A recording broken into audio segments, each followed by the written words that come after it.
நீங்கள் என்ன பண்ணிட்டுருக்கீங்கம்மா பேசிக்கலாக? வாடகை தாயாக போனோம். இப்போ வீட்டில் தான் இருக்கோம். 2 வருஷத்துக்கு முன்னாடி வாடகை தாயாக போனோம்.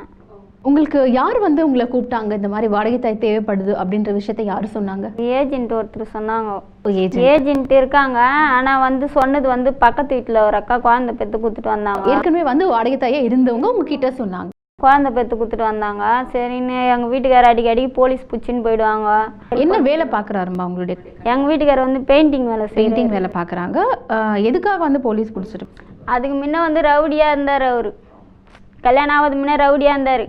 அதை இவங்க பயன்படுத்தி எங்கே என்ன நடந்தாலும் எங்கள் வீட்டுக்காரர் தான் வந்து கூப்பிடுவாங்க. எத்தனை பிள்ளைகள் இருக்குது உங்களுக்கு? எனக்கு வந்து ஒரு பையன் ஒரு பொண்ணு இருக்குது. ஸோ நீங்கள் தான் வந்து குடும்பத்தை பார்த்துக்கூடிய சூழ்நிலையில் இப்போ வரைக்கும் நான் தான் என் குடும்பத்தை பார்த்துக்கிறேன். ஏன்னா எங்கள் வீட்டுக்காரரை நம்ப முடியாது. நான் ஒரு மாதம் கொடுப்பாரு. இந்த மாதிரி வேலைக்கு போகிறாருல, வேலைக்கு போய் வேலை செஞ்சுன்னு அங்கே போய் போலீஸ் பிடிச்சின்னு வந்துட்டாங்கன்னா அப்போ ஓனர் வேலை கொடுப்பாங்களா? என்ன அவனை போலீஸ் பிடிச்சின்னு போகுது, நீங்களா வேலைக்கு வராது. நானே போய் கேட்கணும் கூட, இல்லைம்மா இந்த மாதிரி போலீஸ் எல்லாம் வராங்க, உங்கள் வீட்டுக்காரர் என்ன பண்ணா அப்படின்னு. ஏன்னா வீட்டில் தானே இருந்தார், வேறு எங்கேயுமே போகலண்ணா. நீ வேணாலும் எங்கள் வீட்டாண்ட அக்கத்தில் பக்கத்தில் இருக்கிறவங்களும் யாரும் ஹெல்ப் பண்ணுற போகிறது கிடையாது எங்களுக்கு. இவ்வளோ எங்கள் அம்மா எங்கள் அப்பா எங்களுக்கு ஹெல்ப் பண்ண போகிறது கிடையாது. இதே என்கிட்ட பணம் இருந்தால் யார் ஒன்றாலும் வருவாங்க பேசுவாங்க. பணம் இல்லைன்னா யார் எங்கே கிடக்குறேன்னு கூட கேட்க மாட்டாங்க. இந்த அப்புறமா தான் இங்கே போனேன். இங்கே வந்து சென்னையிலே கூப்பிட்டாங்க வாடகை தாய்க்கு. சரின்னு போய் 3 மாதம் வரைக்கும் செக்கப் பண்ணாங்க. செக்கப்பெல்லாம் பட்டு ஃபஸ்ட்டு எக்காலேஷன் கொடுத்தேன்.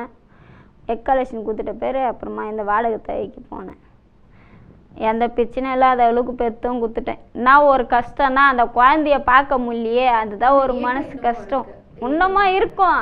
நான் தனியாக பத்துன்னு இருந்தேன்னா அந்த ஞாபகம் எனக்கு வரும். நைட்லேயும் வரும், பகலில் கூட சும்மா கொஞ்ச நேரம் அப்படி கண்ணை மூணால அந்த ஞாபகம் வரும். அவங்க பணம் கொடுத்து தானே வாங்கின்னு போயிட்டாங்க. இருந்தாலும் மனசு கஷ்டமாக இருக்குது இல்லை.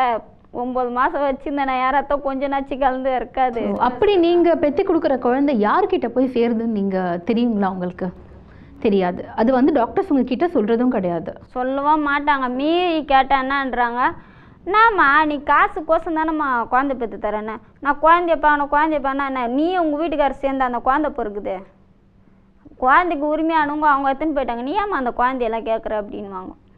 ஸோ அதை பற்றின எந்த விபரமும் உங்களுக்கு இது வரைக்குமே தெரியாது. எவ்வளோ பணம் உங்களுக்கு கொடுத்தாங்க? 2 லட்சம் பேசணும். 2 லட்சம் கரெக்டாக கொடுத்துட்டாங்க. எந்த பிரச்சனையும் இல்லை. மாதம் 3000 ரூபாய் கொடுத்தாங்க. மாதம் ஆனால் அவங்களுடைய தனிப்பட்ட வீட்டு செலவுக்கு 3000 கொடுத்துட்டு அதுவும் கொடுத்துட்டு ப்ளஸ் வந்து 2 லட்சம் பணம் கொடுத்துருக்காங்க. ஸோ அந்த ஏஜென்ட் மூலமாக போகணுன்னு சொன்னீங்களா? ஸோ அவங்களுக்கு ஏதாச்சும் கொடுக்கணுமா? இல்லை, நாங்கள் கொடுக்க வேண்டியதில்லை. அவங்க டாக்டரே கொடுத்தாங்க. ஆனால் எனக்கு இருந்து பார்த்துக்கினாங்க. அவங்க தான் செக்கப்புக்கெல்லாம் அவங்க தான் கூட்டின்னு போயின்னு வந்துன்னு இருந்தாங்க. எனக்கு ஒன்றும் பிரச்சனை இல்லை, நல்லா தான் பார்த்துக்கினாங்க. நல்லா பார்த்துக்கிட்டாங்க. அதுக்கப்புறம் நீங்கள் அந்த மகப்பேறு காலங்கள் அது முடிஞ்சதுக்கப்புறம் உங்களுடைய உடல் உபாதைகள் என்ன மாதிரியான உடல் பிரச்சனைகள் ஏற்பட்டது? இந்த பீரியட்ஸ் வரும்போது பயங்கரமாக வயிறு வலிக்கும்.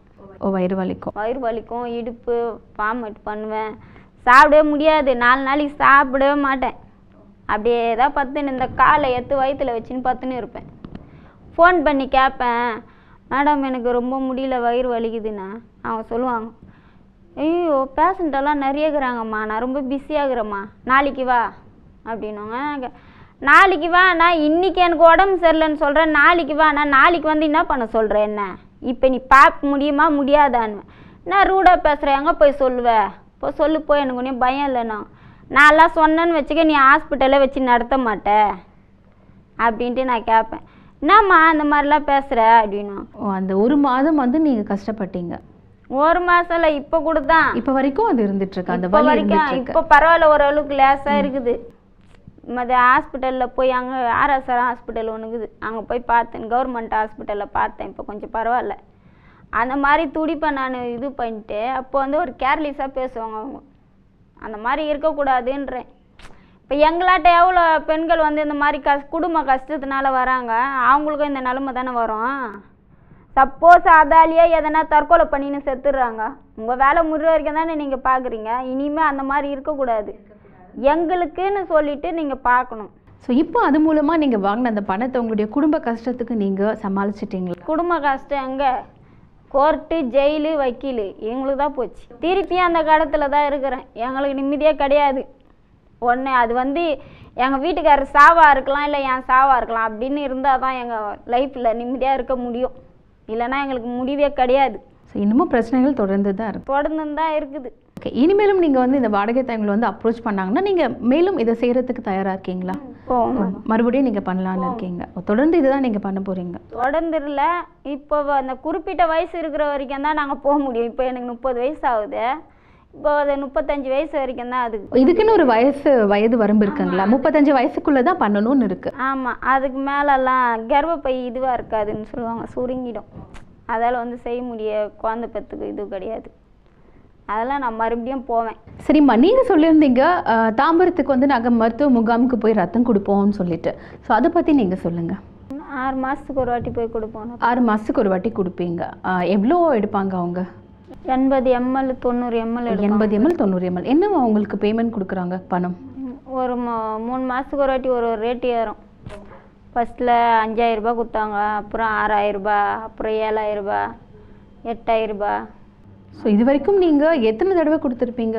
நாங்கள் வந்து ஒரு 6 வாட்டி கொடுத்துருக்கோம். உங்களோட சேர்ந்து எத்தனை பெண்கள் வராங்க? நாங்கள் இப்போ ஒரு 40-30 பேர்கிட்ட போவோம், லேடிஸு.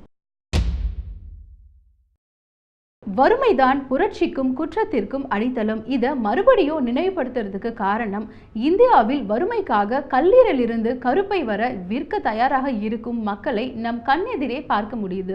இம்மக்களை அரசு கவனிக்காதது மனிதவள சுரண்டலை அரசு ஊக்குவிப்பதற்கு சமமாகும். வறுமை காரணமாக குற்றங்கள் நடக்கும் இத்தேசத்தில் புரட்சிக்கான நாள் வெகு தொலைவில் இல்லை என்பதை பதிவு செய்ய வேண்டிய கட்டாயத்தில் இருக்கிறோம்.